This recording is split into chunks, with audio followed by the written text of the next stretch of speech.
ಆಚಾರ್ಯರು ಹೇಳುತ್ತಾರೆ, ಅಂತಹ ವಾಸುದೇವನನ್ನ ನಾವು ಸಂತೋಷಪಡಿಸೋಣ. ವಾಸುದೇವಂ ಪ್ರೀಣಯಾಮಃ, ಈ ವಾಸುದೇವ ನಾಮಕ ಪರಮಾತ್ಮನನ್ನ ಸಂತೋಷಪಡಿಸೋಣ. ಯಾಕೆ ಭಗವಂತನನ್ನು ಯಾಕೆ ಸಂತೋಷಪಡಿಸಬೇಕು ಅಂತ ಕೇಳಿದ್ರೆ, ಸಕಲ ಶಾಸ್ತ್ರಗಳ ಅರ್ಥವನ್ನು ಶ್ರೀಮದ್ ಆಚಾರ್ಯರು ಒಂದೇ ಪದದಲ್ಲಿ ಇಲ್ಲ.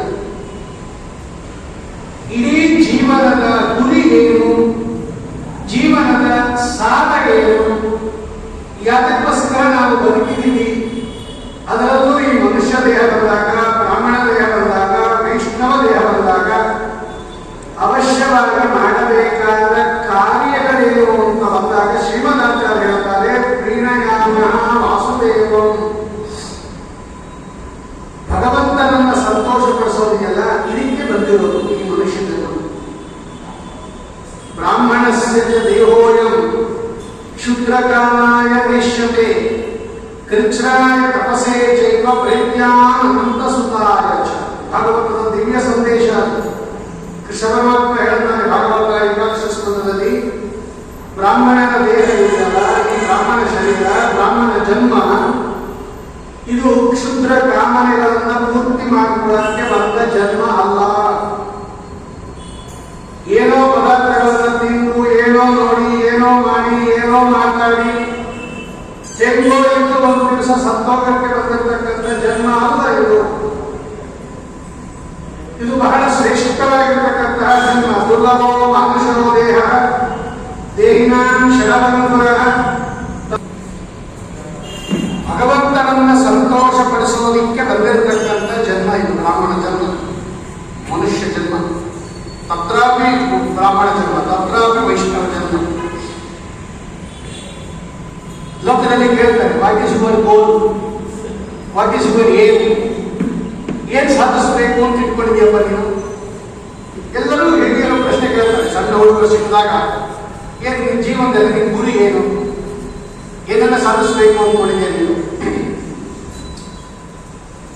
ನಾನು ಡಾಕ್ಟರ್ ಆಗಬೇಕು, ನಾನು ಇಂಜಿನಿಯರಿಂಗ್ ಆಗಬೇಕು, ಸಾಫ್ಟ್ವೇರ್ ಇಂಜಿನಿಯರಿಂಗ್ ಆಗಬೇಕು, ಅಥವಾ SNMA ಮಾಡಬೇಕು, CA ಮಾಡಬೇಕು. ತುಂಬಾ ಜನ ಇದೆ ಉತ್ತರ ಹೇಳೋದು.